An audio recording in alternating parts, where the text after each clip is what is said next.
Ng Hebreo, Kapitulo 6, talatang 4 hanggang talatang 6. Ito po ang ating pong matutunghayan. Sapagkat paano pang panunumbalikin upang magsisi ang mga tumalikod na sa kanilang pananampalataya. Dati naliwanagan na sila, nakalasap ng makalangit na kaloob at naging kabilang sa mga tumanggap ng Espiritu Santo. Nakalasap na rin sila ng kabutihan ng salita ng Diyos at nakadama ng kapangyarihan ng Diyos na lubusang mahahayag sa panahong darating.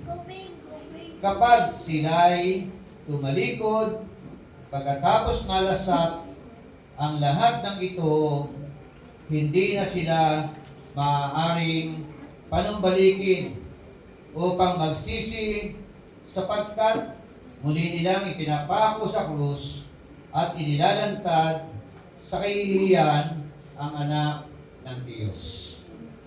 Ang Diyos po ang siyang magpala ng kanya po mga salita sa ating pong kalagitnaan. Kahit mo lahat ay sandaling umupo at manalangin. Purihin ka, aming Diyos na dakila. Salamat po dahil meron na naman po kaming mga salita mo na amin po ang pagbubulay-bulayan. Hayaan mo po, Panginoon, ang mga salita mo pong ito ay mag-iwan ng mga aral sa buhay po ng bawat sa po sa amin bilang iyong mga lingkod. Hindi lamang po aral ang maiwan, kundi kami pong lahat na mga mananampalataya ay magkaroon ng banal na pagkatakot sa iyo. At kami ay magnasa na kami, Panginoon, ay sama-sama pong maglilingkod sa iyo ng may kabanalan. Salamat po sa pagkakataon na kami po ay nakapanambahan na naman sa iyo sa araw po na ito. Habang binubulay-bulay po namin ito, Santong Espiritu, ikaw po ang siyang gumalaw at kumilos na makapangyarihan sa aming pong kalagitnaan. Gamitin mo lamang po ang iyong abal lingkod bilang daluyan ng iyong mga salita at sa iyo po namin inilalakad, Panginoon, ang gawain po na ito. At dinamit po namin ang iyong pagsama at dahil kasama ka namin, Panginoon, naniniwala po kami, punong-puno ng tagumpay ang aming pong pag-aaral na ito at pakikinig ng iyo pong mga salita. Hinabig po namin ng tugon dahil ito po yung hinihiling namin sa pinakadakilang pangalan ng aming Panginoong Jesucristo. Ang lahat ay magsabi ng Amen at Amen. At ibigay po natin yung pinakamataas na palakpak sa ating Diyos na mahal. Amen. Hindi na po kayo maupo.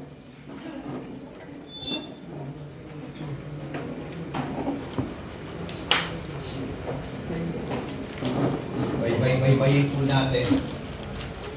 Ito po mga talata na ito. May title po, The Danger of Falling Away. Yan po yung ating pong pag-usapan. The Danger of Falling Away. Na ito po ay meron pong termino o terminology, yung salitang apostasy. At sa Griegong salita, parapikto. Yun po yung Griego salita ng apostasy. Mamaya, bigyan po natin ng angkop na mga definition. Yun po mga termino na yan. Sabi nga po, in connection to this context, the author warns believers about the importance of faith and perseverance. Ang author ng aklat ng Hebreo ay nagbibigay ng babala. Babala kanino? Babala sa mga mananampalataya. Kung gaano kahalaga yung pong tinatawag na pananampalataya. At kung gaano kahalaga yung tinatawag na pagtayo sa pananampalataya. Amen. So, paano po natin bibigyan ng definition ang unbeliever? Sino ang mga unbeliever? Ang unbeliever po ba ay yung mga tao na hindi po natin kasama rito, na hindi pa nakapakinig na salita ng Diyos? Sila po ba ay mga unbeliever? O ang mga unbeliever po ba yung mga nakapakinig ng salita ng Diyos na nabahaginan po natin, and at the same time, hindi po sila naniwala, hindi tumugon, no? Sa aral na ipinapangaral po natin sa kanila, nagmatigas sa kanilang mga puso. So, how about doon po sa mga nakasama natin sa pananampalataya, nakasama natin na naglilingkod sa Panginoon, pero marami po sa kanila, o ang iba sa kanila, ay hindi na nagpatuloy. Ano naman kaya ang po pwedeng maging kalalagayan po nila? Ito po ba yung mga grupo ng mga tao na masasabi natin na nasa kalalagayang apostasy or parapikto, o yung tinatawag na yung falling away? Because there is the danger of falling away. There are lots of danger of falling away. Po? So, yun nga po binasa kanina ni Brother Nino, no? Sa Hebreo chapter 10, pagkatapos po ng mga fellowship, sa talata 25, na sabi ron, huwag natin kaligtaan ang pagdalo sa ating mga pagtitipon, gaya ng nakasanayan ng iba. Sa halip ay palakasin natin ang loob ng isa't isa, lalo na ngayong nakikita natin, malapit na ang araw ng Panginoon. Talata 26, matapos nating malaman at tanggapin ang katotohanan at sadyain pa rin nating magkasala, wala nang handog na may aalay para sa ikapagpapatawad ng ating mga kasalanan.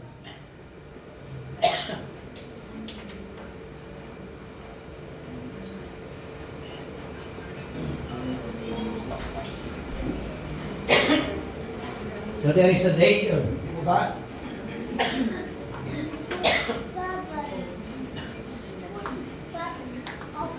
Ano po ba itong mga talata na ito? Ano kaya ibig sabihin ng author sa mga talata po na ito? Sabi nga po, tuloy ko lang po, the author warns believers about the importance of faith and perseverance. So, ang tanong, is it possible for a Christian to fall away? Posible po ba ang isang Kristiyano ay mag-fall away? No? Pangalawang tanong, is it impossible for Christian to renew them again to repentance? Yung po binabanggit dito. Imposible po ba sa isang mananampalataya, sa isang Kristiyano na makabalik pag nag-fall away? Hello? So, yan po yung mga pag-usapan po natin. Ano? Kaya nga merong danger of falling away. At yung falling away, ang katumbas daw po dito, apostasy. At ang apostasy, meron po siyang Grego salita, parapikto. Opo? Okay. Ano ibig sabihin ng apostasy? Apostasy means the act of abandoning or renouncing previous belief or faith. Amen. Ano po? Nakasunod ba dyan? The act of abandoning or renouncing previous belief or faith. Sino po rito yung dating mga Roman Catholic? Okay. Kung yan ang definition ng apostasy, ibig sabihin, being a Roman Catholic, apostasy. No? Nagkaroon kayo ng tawag na apostasy. Bakit? Kasi nga, inabandon ninyo yung dating pananampalataya ninyo noon, i-renounce na ninyo, tinalikuran na ninyo yung ganong uri ng pananampalataya, at ngayon ay narito kayo sa Kristiyanong pananampalataya. Amen. Sige, palakpakan natin ang Panginoon. Hindi na nangyayari yun kung hindi tayo nagbasa ng Bible. The Bible said, and you will know the truth, and the truth shall set you free. Okay? Alaman natin ang katotohanan. At yung katotohanan na yan nakatala sa Biblia, ito po ang nagdala sa atin upang tayo po ay mamulat at makalaya o lumaya sa dati nating akala lang natin. Tama. Ano po? Pero yun pala ay nakita natin na meron po palang mga konting kamalian. Di ba? Hindi naman lahat po mali. Tama po ba? So, halimbawa, Christian ka. Ito ka na. Naglilingkod ka na kay Lord. Namulat na yung mata mo sa katotohanan ng mga salita ng Diyos. So, pwede po bang magkaroon ng apostasy sa Kristiyanong pananampalataya? Pwede? Maaari po ba? Oh. Meron magsasabing hindi. Meron magsasabing pwede. So, kumustahin natin yung iba natin mga naging kasama noon. Hello? Meron po ba tayo mga naging kasama noon? Ngayon ay hindi natin nakakasama? Hindi ba na lamang sana kung sila po ay nagpatuloy sa ibang Kristiyanong pananambahan? Tama? Okay lang po yun. Pero kung sila po ay hindi na nagpatuloy, no? Hindi na naglingkod kay Lord, at yung iba, sabi nila, from Christian doctrine, Christian denomination, sila raw po ay nagbalik loob. Iba naging Islam. Di ba? Yung iba naman ay sabi balik ng Katoliko. Marami mga ganun na nakakita natin, napapanood natin. Ay, yung iba naman napunta kay Eli Soriano. Diba?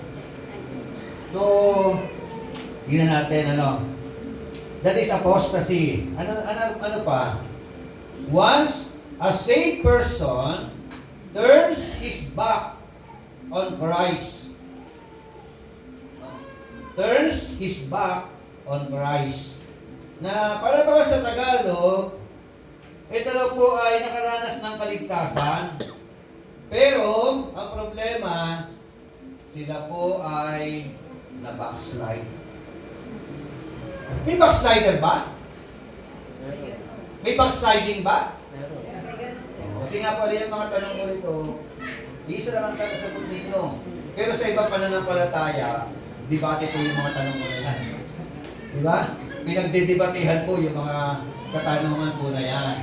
Meron po kasi ibang mga grupo ng pananampalataya, hindi naniniwala na mayroong backsliding. No? Meron din po mga ibang pananampalataya na hindi naniniwala na mayroong pong apostasy. No? So, yan po ay kinaklaro lang po natin. Another word, yun nga yung Griego salita ng apostasy, parapipto. Check mo nga yung word.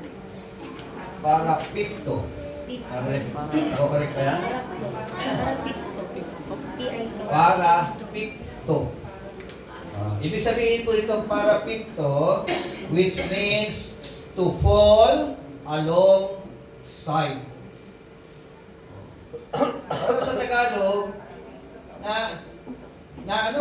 natumba sa gilid mo. Di ba? To fall alongside. Oh, ano pa? To fall beside or to wander. Ilalong kumularo. Di ko ba? Yung parapito pala, ibig sabihin to wander. Yung bang dating lumalakad ka sa tamang daan, ngayon lumalakad ka na ngayon sa dating daan. O sa sama-samang daan. Iba yung mga ano? Nasa tamang linyada ka na nasa tamang pananampalataya ka na Tapos ngayon hindi ko alam kung anong klaseng daan ang dinadaanan mo ngayon. Di ko ba? Okay? So, yan po. Apostasy, parapito, the danger of falling away. So, pag-usapan natin sa tema, what are the different kinds of danger of falling away? Ano-ano po yung mga danger? Ano po? Pagka ikaw ay nakaranas ng tinatawag na falling away, bago natin diretsuhin yan, tingnan po muna natin yung mga karakteristik ng mga tao na sinulatan ng author ng Hebreo. Sino po nakakaalam kung sino po ang nagsulat ng book ng Hebreo? Pakitaas mo yung kamay, sino po nakakaalam? Bigyan ko rin ng prize. Who is the author of the book of Hebrew? Sino? Wala magtaas ng kamay, ano? Lord. Diba? Diba? Kasi nga po, ang author po ng Hebrew hanggang ngayon ay unknown. Hindi ko natin alam. May nagsasabing si Pedro, may nagsasabing si Pablo, may nagsasabing si Apollos. Sino po ang kanilang mga sinasabi, no? Pero, kaya, bigyan ko yung assignment. Ano assignment na gusto niyo bigay ko sa inyo? Ang assignment niyo po, pag-akyat na pag-akyat niyo sa langit, yan ang unang aalamin niyo. Sino ang author ng Book of Hebrew? Dahil dito po hindi po ma-settled. Di ba? Okay? So tingnan muna natin yung po mga katangian ng tinatawag na falling away. May mga danger, no? Or characteristic muna. Una po na characteristic nila,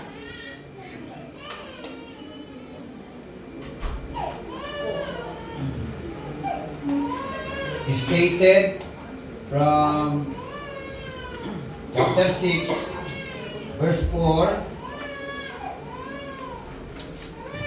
Sabi po sa English, they were once enlightened. Sabi nga, for in the case of those who had once enlightened and had tasted the heavenly gift and have been made partakers of the Holy Spirit. Talatang 5, and have tasted the good word of God and the power of the age to come. So tingnan niyo po from verse 4 hanggang verse 5. These are their characteristic. No? Ano-ano kanilang mga katangian? Sabi sa Tagalog, sapagkat paano pang mapanunumbalik o panunumbalikin upang magsisi ang mga tumalikod na sa kanilang pananampalataya.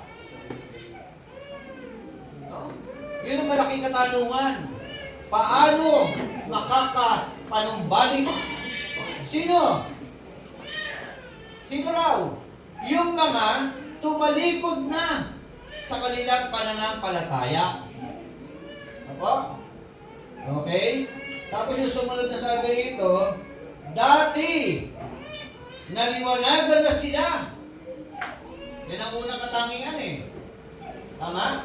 Dati, naging maliwanag na sa kanila. Sabi nga sa English version, they were once enlightened. Ano po? Ano yung dating naliwanagan na? No? Ibig sabihin, it means gain a deep understanding of spiritual truth.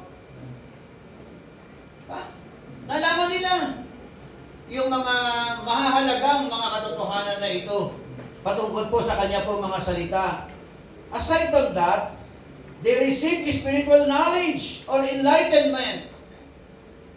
Amen? Yun ang ibig sabihin ng salita na ito. They were once enlightened. Dati, naliwanagan na. Kung dati yun, ibig sabihin, nung tumalikod, ano nangyari? Naging malabo. Hello? Lumabo ba? Ang sabi kasi, dating naliwanagan. Ngayon, pag tumalikod, what happened to them? Lumalabo ang salita ng Diyos sa kanila. Pati buhay nagiging malabo. Tama? So, yan po yung sinasabi, no? Tapos may kasunod pa. Dati nakalasap ng makalangit na kaloob. Oh.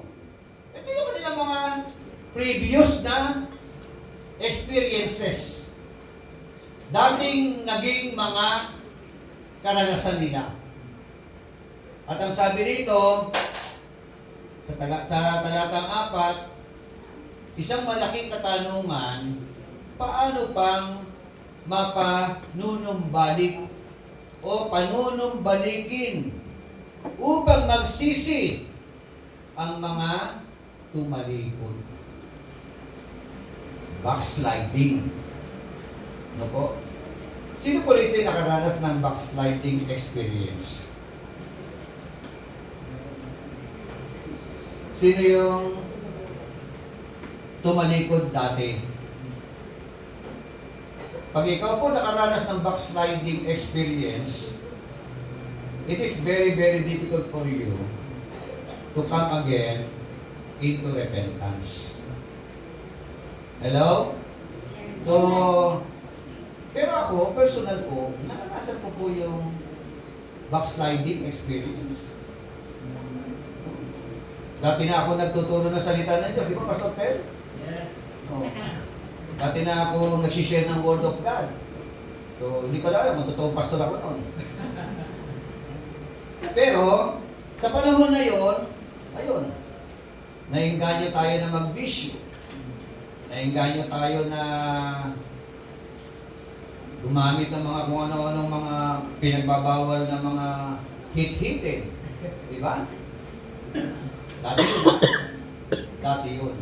So, kaya nahihirapan po ako makabalik, sa totoo lang. Ang hirap pala makabalik.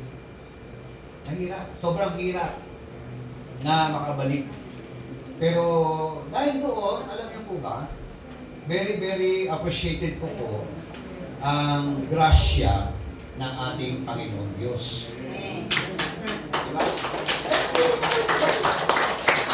Paano pa makakapanumbalik ang mga tumalikod na? Pero naniniwala ako, meron pa rin grasya. Kasi pag hindi mo naranasan ng grasya, disgrasya. Diba? Ang magiging buhay mo. Ganun po ba? At yun ang pinakamahirap na sitwasyon ng buhay. Ang ikaw ay lubusan na mapalayo sa Panginoon. Amen? Oh. Ganyan, kasi kami mga naranasan namin yung mga ganun mga bagay eh. Si Pastor Pel, yan, naranasan mo rin yan, di ba? O, ilan taong ka nito malikod. Di ba? May dahilan. Pero sa biyaya at grasya ng ating Panginoon Diyos, muli tayong inabot ng Panginoon. Di ba? At inihulat naman natin ang ating kamay sa Kanya. Ayun, nakabalik ka. Amen? So, ito po yung pinag-usapan po natin.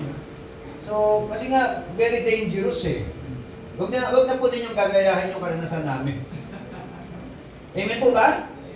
Kayo po, dapat tuloy-tuloy, no? Huwag niyo nasubukan. Diba? Sabi ko nga alam niyo kung sa bisyo lang, hindi kayo ubra sa amin. Diba? Hindi kayo ubra sa amin ni Brother Edmer. Diba? Kung paano humit-hit ng shampoo ng araw. Diba? Hindi kayo ubra sa amin. Hindi naranasan yung mga tindi ng mga karanasan namin. Ayan. Diba? Tapos huwag niyo subukan. Diba? Kasi kung mild lang yung mga nakikita namin na mga ginagawa ninyo. Pero kami matindi po talaga yung aming mga naging karanasan. No? Kaya kung wala ang grasya, biyaya ng ating Panginoon Diyos, ay nako. Diba? Kapag yung iba sa atin nasa 6 feet below the ground na. Under the ground. O kaya humihimas na malamig na baka. Diba? So, ayan po yung mga Okay, sabi nga dyan letter B, they have tasted the heavenly gifts.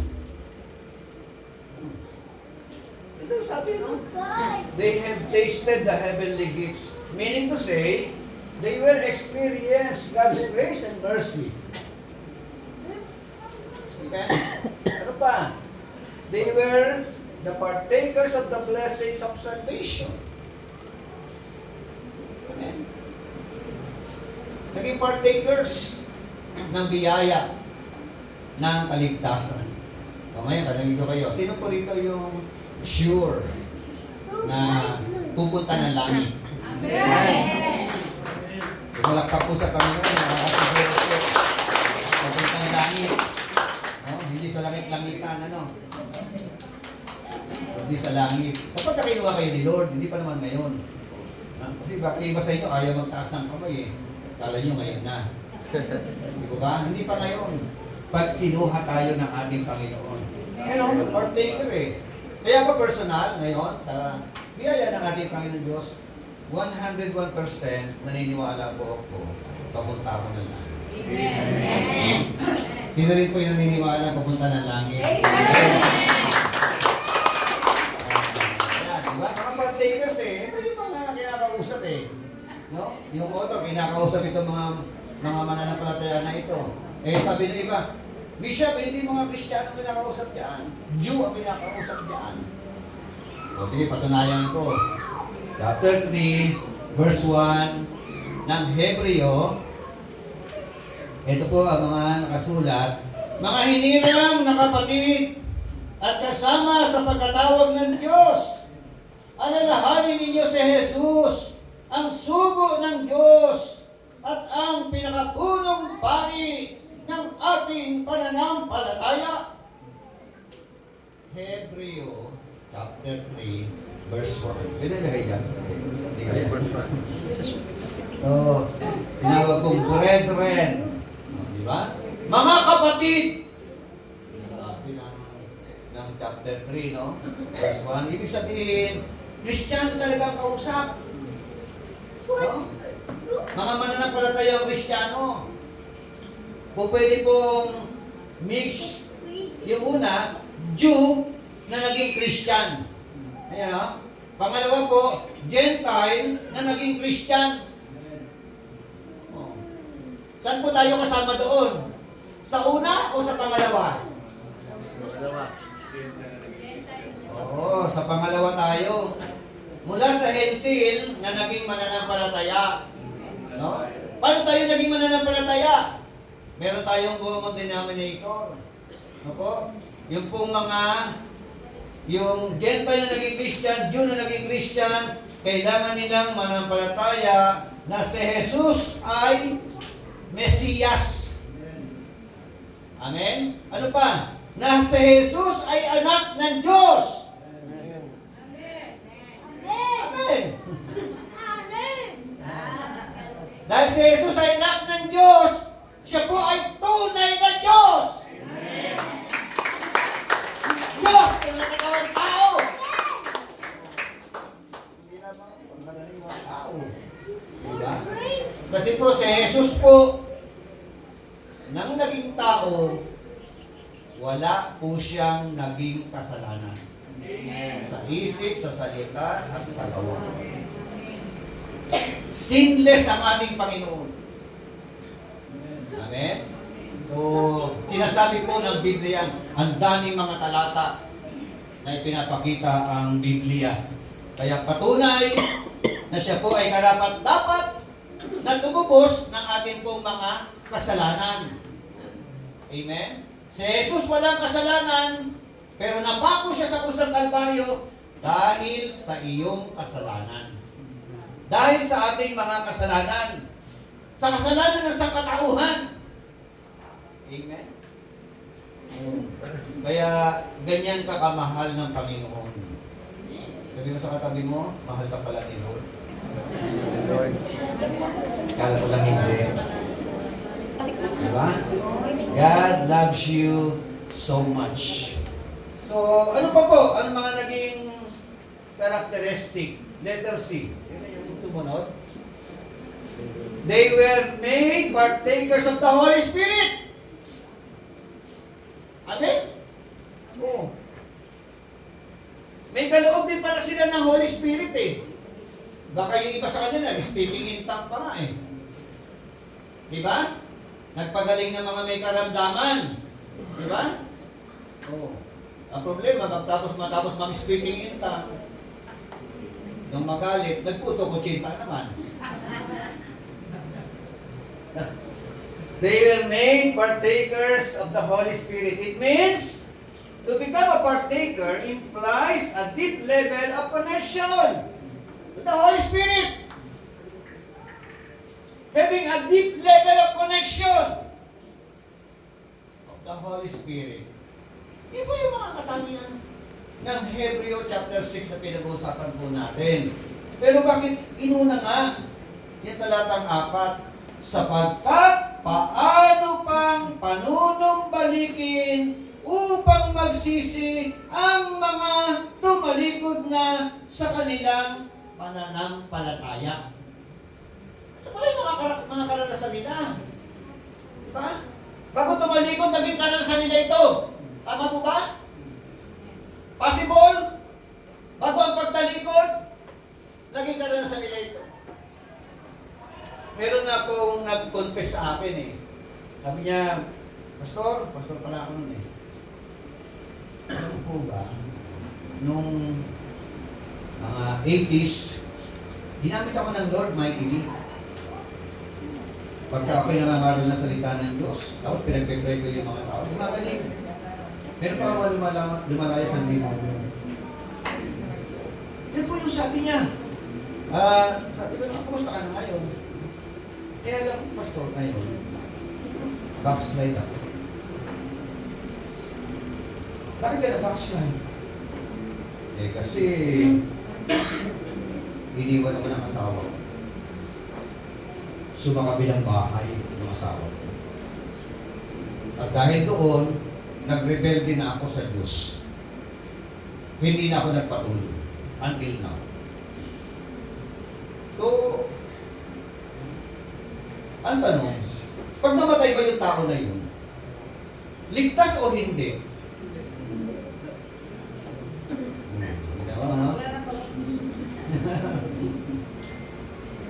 Nagkakaisa sa sagot natin, hindi ligtas. Sino nagsasabi ligtas? Pagkakausap ko mga osas, taasan lahat ng mga yan. Ligtas pa rin. Kasi naging partakers. For there is now no condemnation those who are in Christ. Romans 8:1, yan po yung ginagamit nila mga salata. Wala na lang paghatol. Kanino? Pag na kay Kristo ka, wala na paghatol. Roma 8:1, mabuting balita Biblia. Pero, kung titingnan natin niya sa King James Version, yan po yung pinakamalapit na translation. Ang sabi doon, for there is now no condemnation those who are in Christ, those who walk not in the flesh, but walk in the Spirit. Kanino? To those who walk not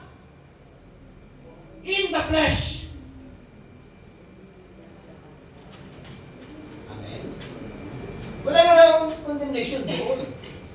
But to those who walk in the Spirit, ibig sabihin, ang tunay na ligtas, sila po yung mga nakakilala kay Lord. Amen?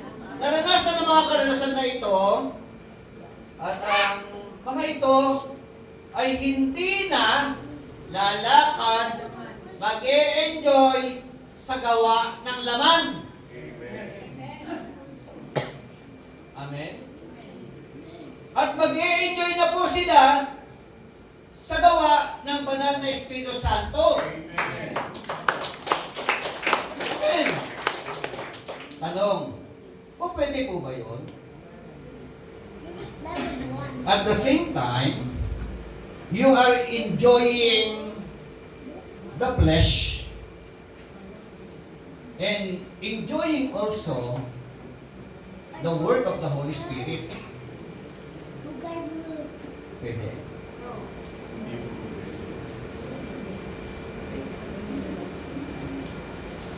Sino magsasabi pwede? Hindi pwede, no? Oh, ngayon, anong sunod na tanong? Sa kasalukuyan, ini-enjoy mo pa rin ang flesh. Diba? At saka ini-enjoy mo rin ang paglilingkod kay Lord. Ano yung status ng tao na ito? Anong kalalagayan?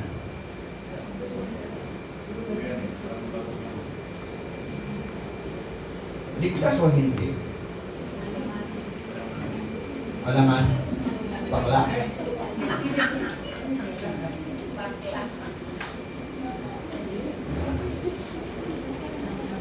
Personal, no? Kung tatanungin mo, ikaw mismo na enjoying the flesh, enjoying to serve God, are you sure, personally, that you are truly saved? Hello? Diba? Ano yun? It depends upon?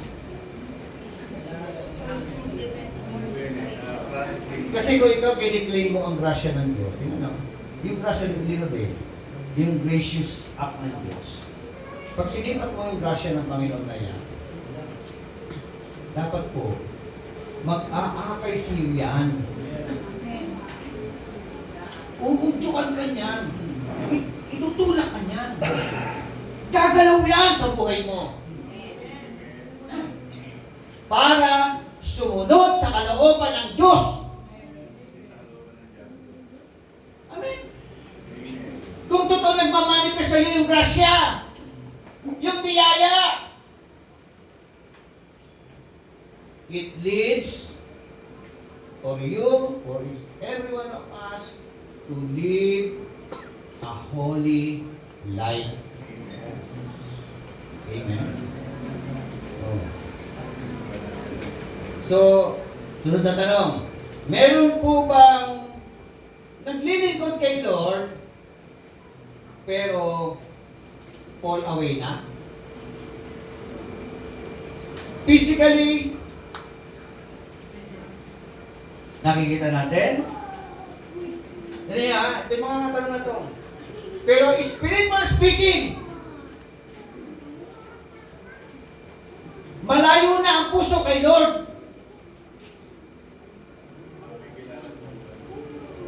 Possible? Take note mga kapatid, hindi natin po pwedeng ipagmalaki ang mga ministry pero life.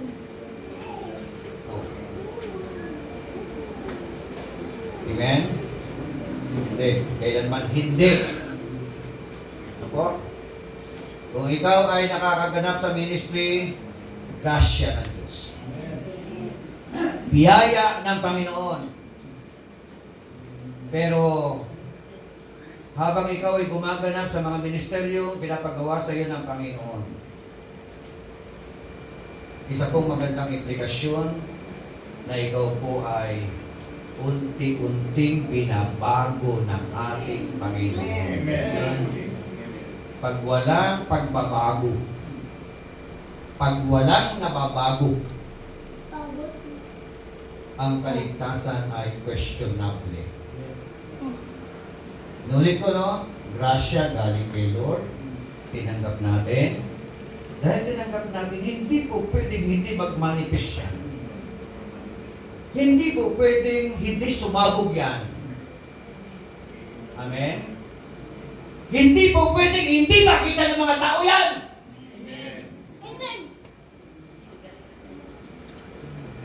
Amen? May obvious na mga nangyayari. Makikita at makikita nila. Pero kasi sinasabi mo, tinanggap mo yung grasya. Di ba? Pero, wala namang resulta. Tama? Asan ang patuka nila? Ayun me? So, dito pala yun eh. It means, letter C, to become a partaker implies a deep level of connection of the Holy Spirit. It suggests that these individuals were part of community of believers empowered by the Holy Spirit. Amen. Sino po dito yung nakaranas ng empowerment ng Holy Spirit? Diba? So, malaking bagay po yun.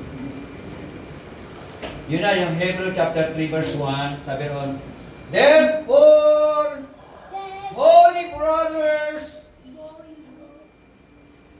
yan na, hindi na sabi.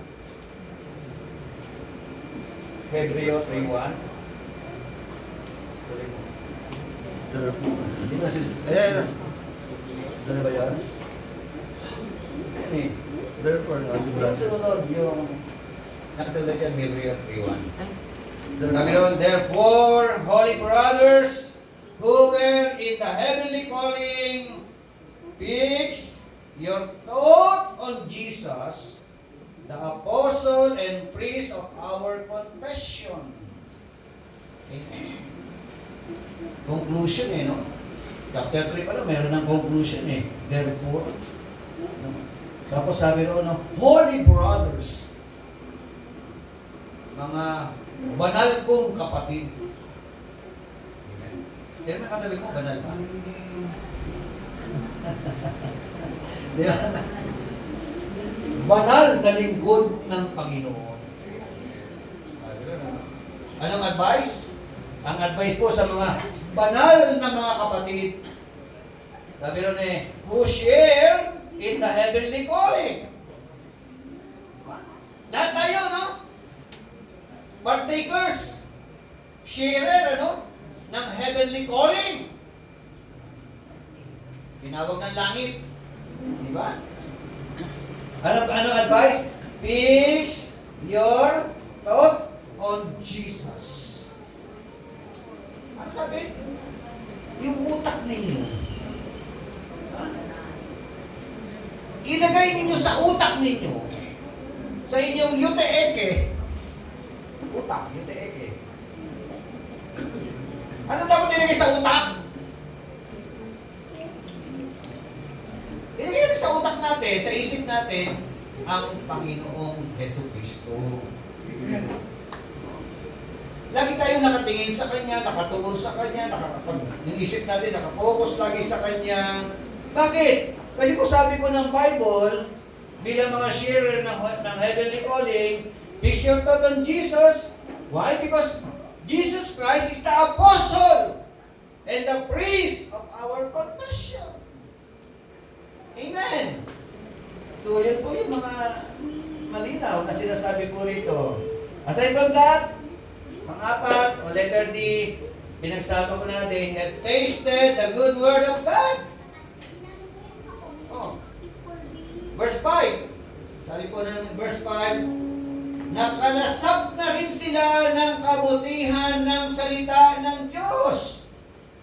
Oh. Diba? Ano naman nalasap? nalasap nila ang kabutihan ng salita ng Diyos. Kaya inuulit-ulit ko po, napakahalaga na magsilalim tayo sa salita ng Diyos. Amen? Katulad nga uli na binasa kanina ni Brother Nino, yung talatang 25 ng aklat ng Hebreo, huwag nating kaligtaan ang pagdalo sa ating mga pananambahan. Tama ba? Huwag daw kaligtaan. Huwag daw umabsent.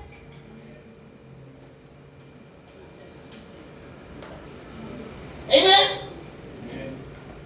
Oo. Ay, yung iba sa atin eh. Sa halip na huwag kaligtaan eh. Anong ginagawa? Linggo na ng umaga, hindi niya alam, may pananambahan.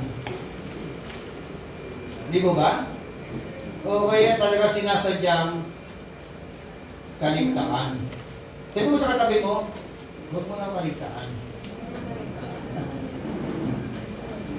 Di ba? Ganyan kahalaga yung araw ng pananambahan.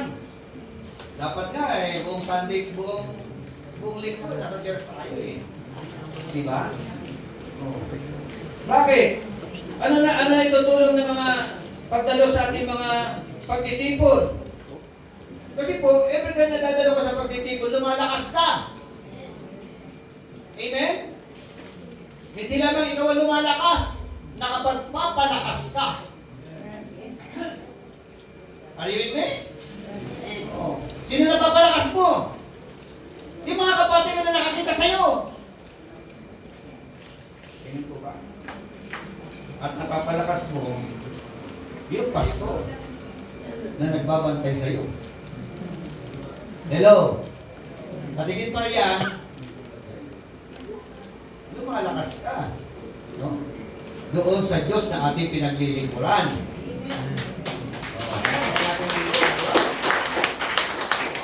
Pagka lumalakas ka sa Diyos na ating pinaglilingkuran, yung biyaya ng Diyos nakabukas sa'yo. Amen? Malayan na dalo, yung biyaya ng Diyos sa'yo. Kung pala absent ka, kung pala absent ka,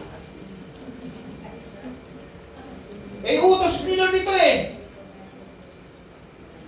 Dahil utos niya ito, kung ikaw po ay Kristiyano, masunurin ka sa kanyang utos. Amen?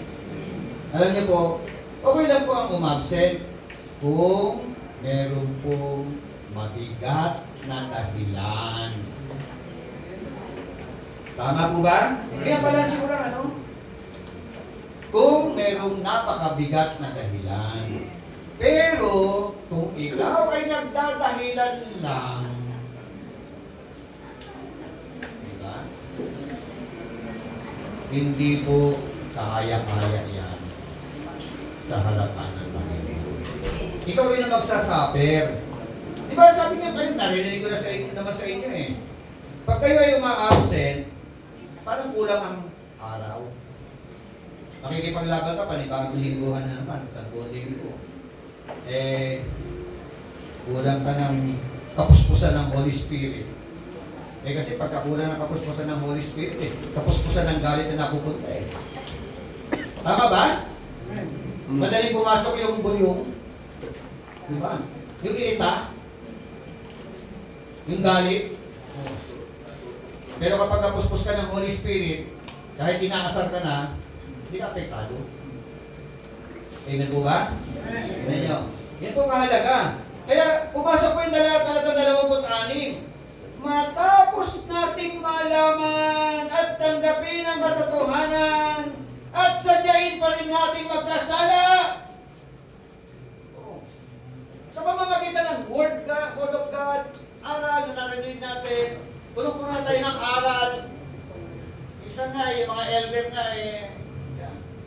best ko na narinig yan. Okay na best ko na narinig. Diba? ginagawa mo na ba? Ay, sa pamuhay mo na ba? Magkakaroon ka lang ng lakas ng loob na sabihin, yung keso na naliligian, kung ang buhay mo ay humahantong na sa pagsunod sa mga salita ng Diyos na iyong napapakinggan.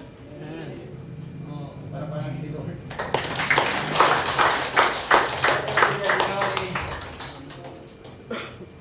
Balikan natin talata 5 ng Hebrew chapter 6 verse 5. Sabi noon, nakakalasap na rin sila ng kabutihan na salita ng Diyos at nakadama ng kapangyarihan ng Diyos na lubusang mahahayag sa panahong darating. Ang daming mga naranasan, di ba? Pagkatapos po ng talatang 6, ang sabi po ng talatang 6, yung sumunod na puntos, 2 puntos lang naman, the consequences of falling away. The characteristic sa mga kandidato na magpo-fall away. Kaya sa katabi mo, hindi ka kandidato doon na. Hindi ba nga? Hindi ka kandidato sa falling away. Kaya lang umayos ka. Amen? Oo. Pero kapag hindi ka umayos, baka kandidato ka. Arinig mo. Ito talatang 6. Consequence naman ang pag-usapan natin sa mga nagpo-fall away. Pero po, kapag sila ay tumalikod, di ba? Pagkatapos malasap ang lahat ng ito. Ano yung lahat ng ito? Yung 5. Isa-isa natin. Ang lahat ng ito, what happened to them? Sabi ron, hindi na sila maaaring panumbalikin upang magsisi. Bakit? Sapagkat muli nilang ipinako sa krus, ano pa? At inilantad o inilalantad sa kahihiyan ang anak ng Diyos. Tanong, bilang mga mananampalataya, sa iyong buhay ba, ilang beses na po bang nailantad sa kahihiyan ang anak ng Diyos sa uri ng iyong pamumuhay? Hello? Are you with me? Pagka pala ikaw ay patuloy na gumagawa ng mga pangit na mga ginagawa, ang implikasyon po nito, yung buhay mo ay naglalantad. Ano naglalantad?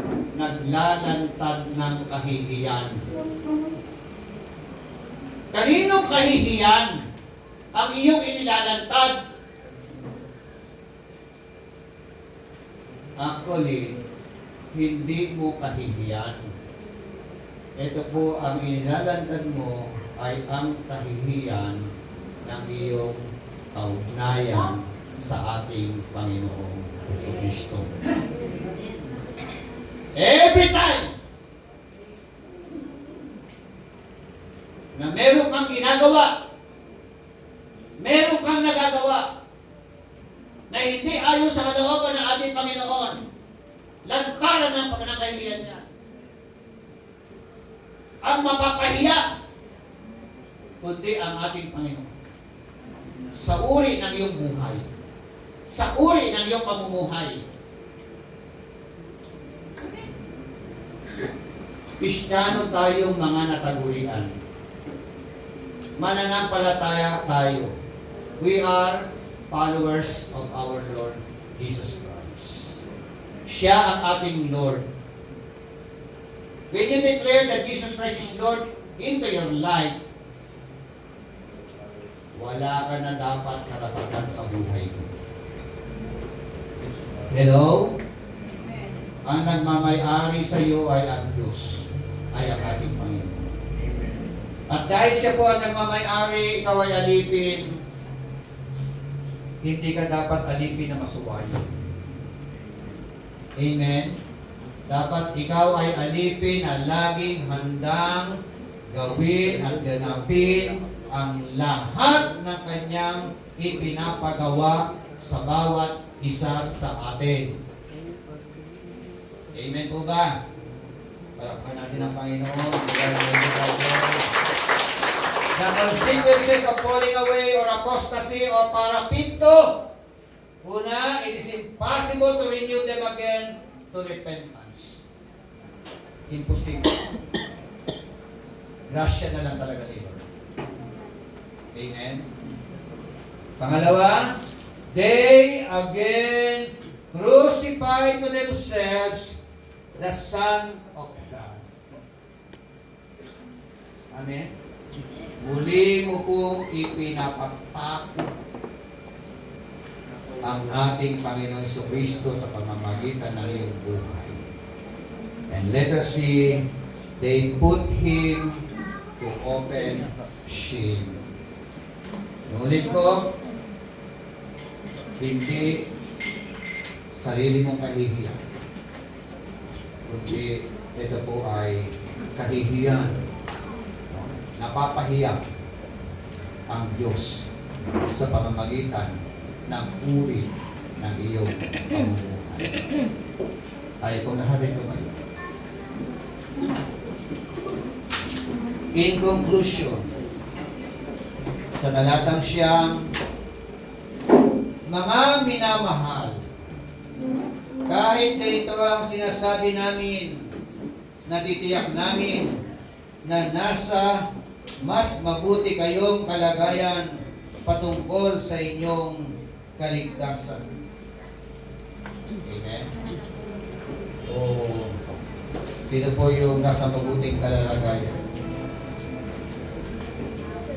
Ano po? We are all believe na tayo po ay nasa mabuting kalalagayan. Sabi nga, dear friends, even though we are talking this way, we really don't believe it applies to you. Amen. We are confident that you are meant for better things that come with salvation. Amen. But always remember, brothers and sisters, isinulat ko ang mga talata po na ito as a warning. Babala para sa bawat isa po sa atin.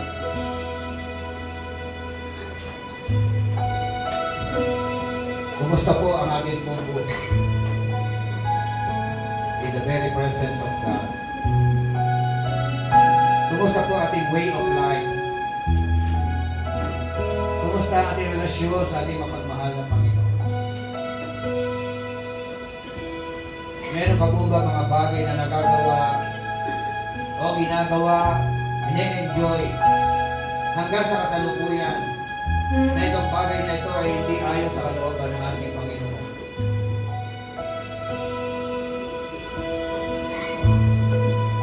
Ang pinag-usapan po natin ngayong umaga, pabalak sa bawat pananamit.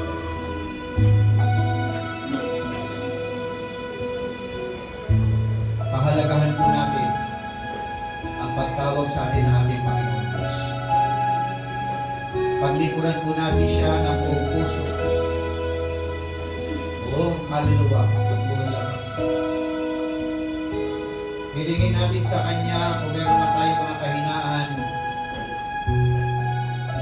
maging kalakasan natin ito. Kung meron man tayo mga kasalanan na ine-enjoy, humingi tayo ng tulong sa Kanya. At ang Diyos ay nakahandang tumulong at lumabay o matnubay sa bawat isa sa atin. Hallelujah. Awit tayo sa Panginoon. Thank you so much, Lord, sa mga salita mo na nagsisilbing mga bawala sa amin, Panginoon. Holy Spirit, hayaan mo po. Kausapin mo po kami lahat. Ano man nasumpungan mo sa buhay po namin na ayon sa iyong kalooban, patawad mo. Pakalinisin mo po kami. Lalo na po, Panginoon, kung meron po kami mga kaluman-luman na ginagawa o nagagawa o nagawa sa mga nakaraang araw ng buhay po namin. Forgive us and cleanse us, Lord, all our unrighteousness, and let the anointing power, the grace of God, be upon each every one of us. Hallelujah. Kaya maganda sa ating mga kamay sa presensya natin ngayon. Dapat nakatasan ako mga kamay, makitabilang tayo sa mga personal. Sa tagalitan po na ito, sa mga mensahe na ito.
Hallelujah. Ako'y di na bibitaw sa iyong tawag. Laman ng puso ko'y ikaw, ginawa mo ang lahat kahit di man ako tapat. Pag-ibig mo sa akin ay sa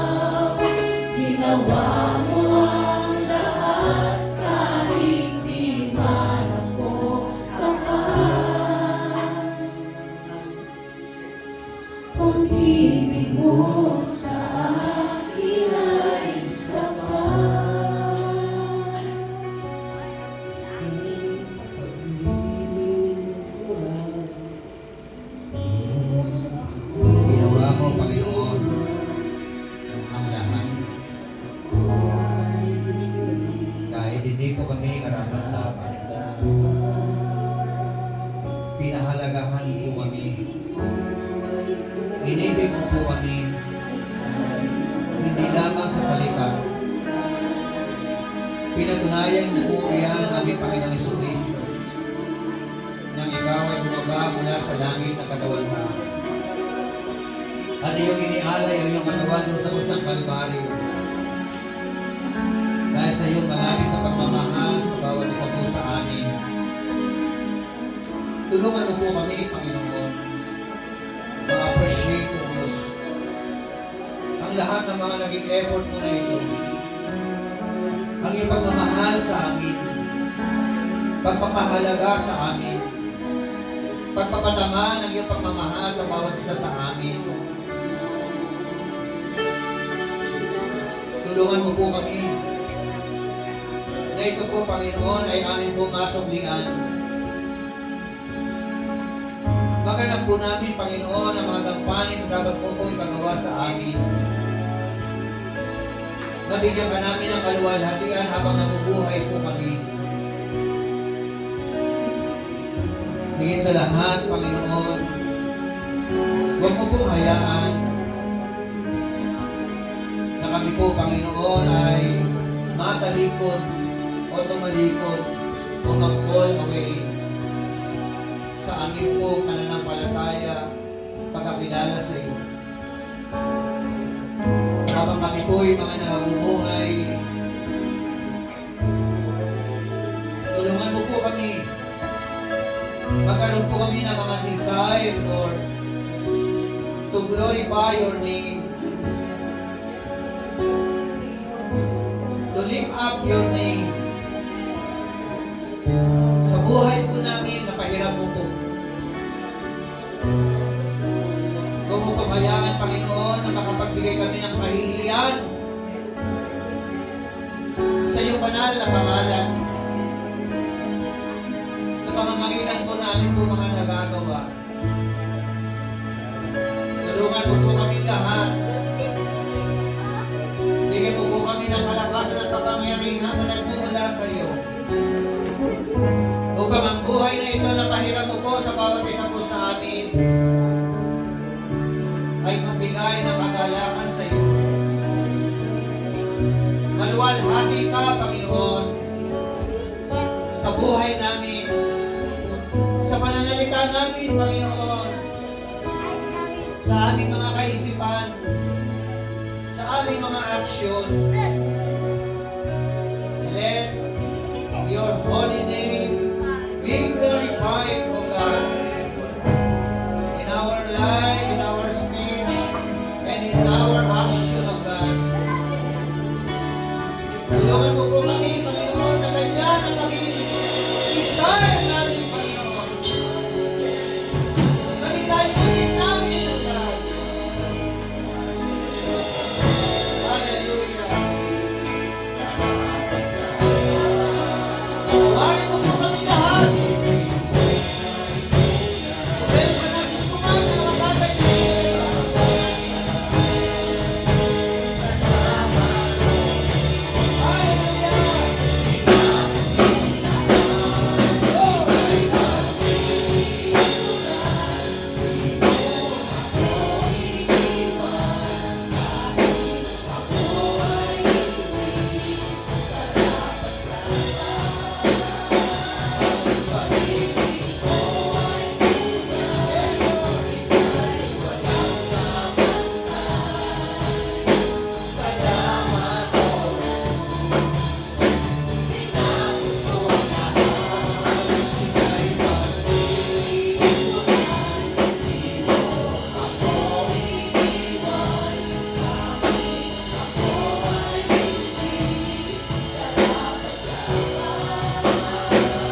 The very presence of God is in you.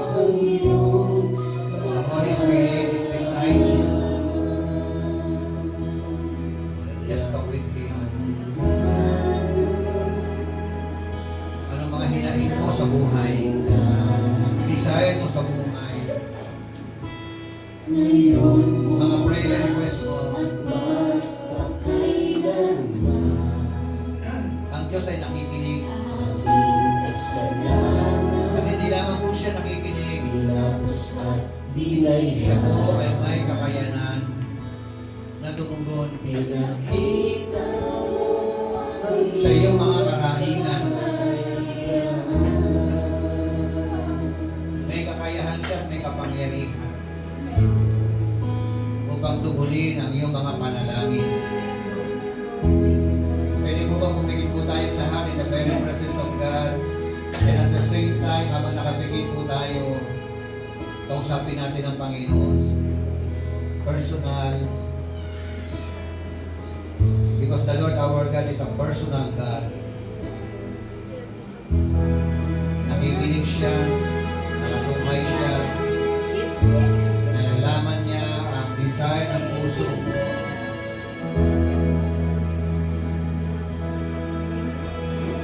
Ang mga hinaing mo. Hallelujah. Thank you so much, Lord.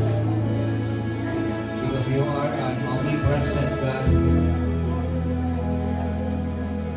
Kilala mo po kami lahat. Alam mo po ang inilalapit sa iyo ng iyong mga anak. Ang resources mo, ang aming Diyos ay unlimited. Kaya wala po kami ibang pwedeng lapitan kundi ikaw lamang. Pakinggan mo po ang daig ng iyong mga anak. Hallelujah. Glory to God. Come on, church, let's open your heart and your mouth in the presence of God. Hilingin mo na. Kung gusto mo hilingin, kausapin mo siya. Nakikinig siya. Handa niyang ibigay o iparamdam sa iyo ang kanyang yakap.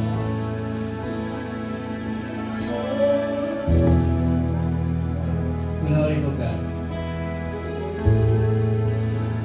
Thank you, Lord. For your grace, your mercy, for your loving kindness. Kapag ka po, Panginoon, at sapat sa bawat isa po sa amin.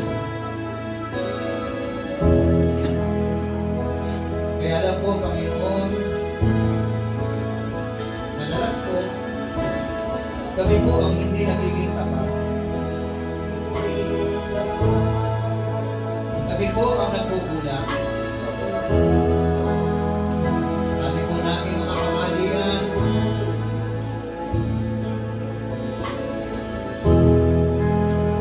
Madalas, Panginoon,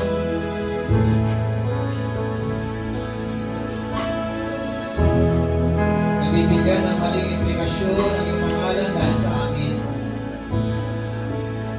Napapanatangan ng mali. Dahil sa amin po, maling uri ng buhay.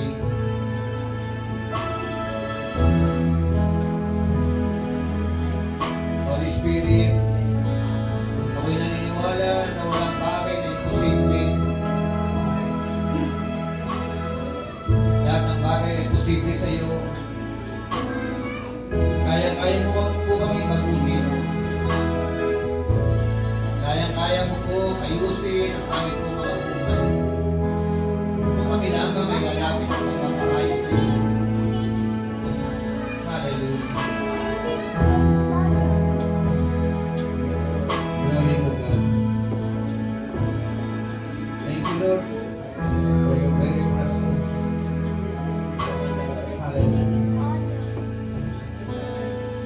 Sister Jane, pwede ba mag-close sa prayer? Big room.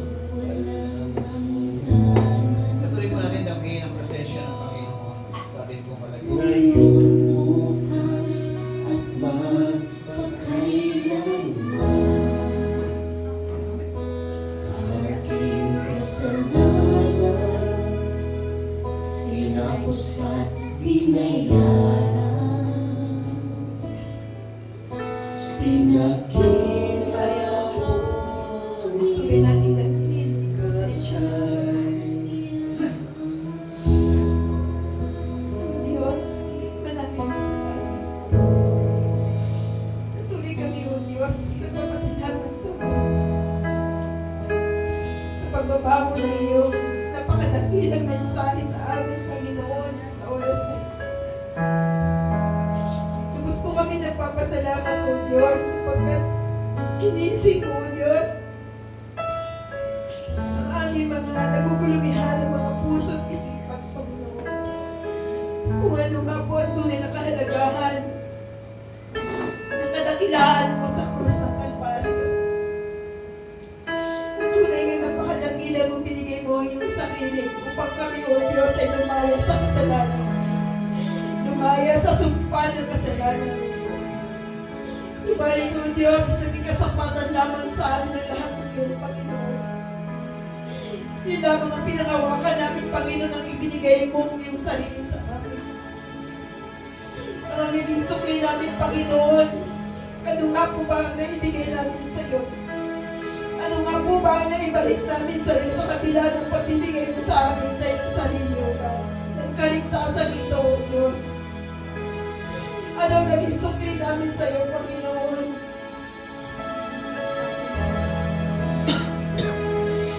O Diyos, nakikita mo ang pamumuhay namin.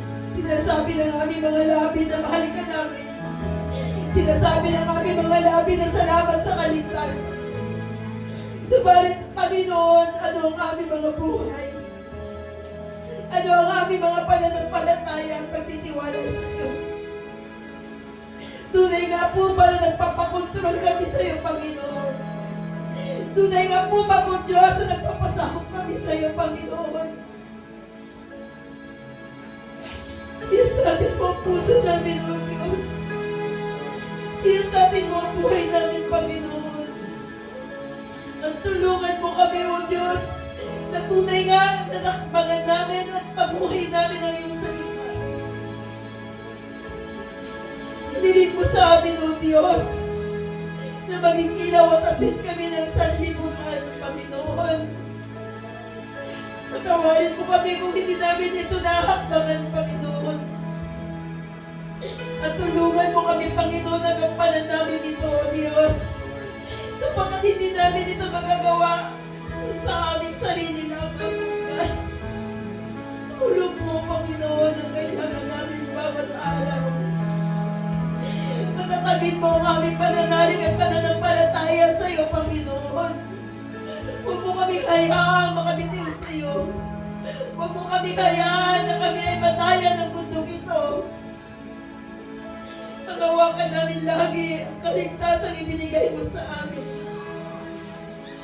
Panghawakan nawa namin lagi, Panginoon, na ikaw ang Diyos sa makapangyarihan sa lahat. Na kayang magbago ng buhay. Kayang ayusin ang mga wasak. Kayang buuhin, Panginoon, ang bawat durog.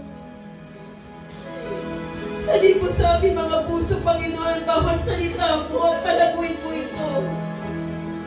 Tulungan mo kami lagi mag-design na maglingkod sa iyo.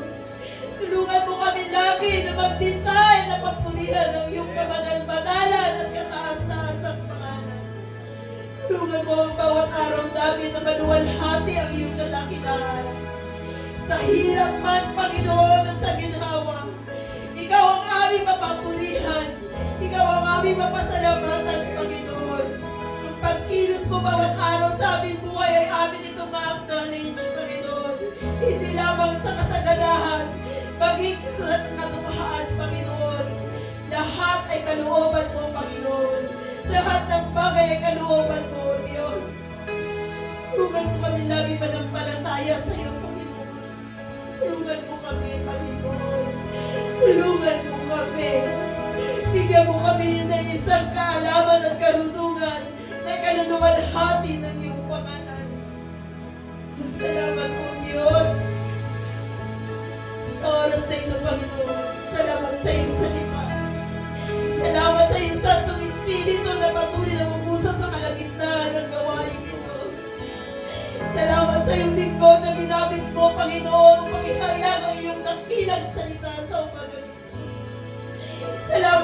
ng baho ng Diyos.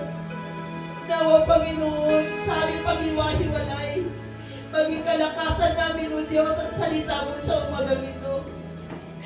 Maging kalakasan namin, Panginoon, sa anumang mga pagsubok na aming pagdaraanan, Panginoon, sa buong isang linggo. At sa aming paghihiwa-hiwalay at paglabas ng maluwagang ito, Panginoon, puspusin mo kami ng kapayapaan. Ibuhos mo, Panginoon, ang kagalakan sa aming puso. Na sa paglabas namin ng maluwagang ito, maihayag namin na ang Kristo, ang Jesus lamang, ang aming pupurihin, ang aming paglilingkuran. Siya lamang ang nag-iisang Diyos noon, ngayon at magpakailanman. Hallelujah! Oh, hallelujah! Salamat, Panginoon! Salamat sa mga ito! Santong Espiritu, salamat! Sa'yo lamang namin narapat ibalik ang lahat ng papuri at ang salamat at pagtulungan ng amin sa pagkakataon, Diyos! Diyos! Noon, ngayon, at magpakailanman. Kayo ang lahat ng pagkakalaman at pagtulungan namin. Ang lahat ay sumunod-sunod. Kaya kaya,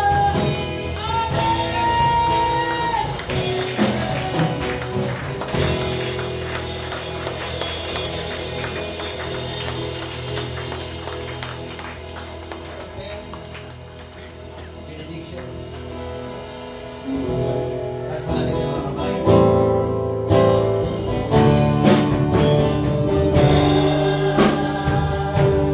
Be the glory to God. Be the glory to God. Be the glory for the things He has done. With His love, He has saved me. With His power, He has raised me to God. Be the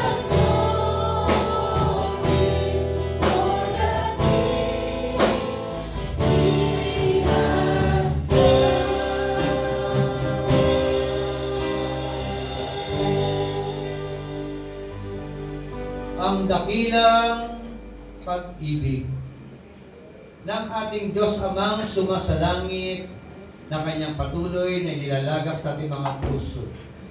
Ang masaganang biyaya pagpapala na nagmumula sa ating Panginoon Jesucristo na nagdudulot ng kaligtasan at ang walang hanggang pakikibisan ng Diyos Espiritu Santo na siya nating gabay, patnubay at dakilang tagapagturo. Naway sumainyong lahat ang kagandahang loob ng Diyos.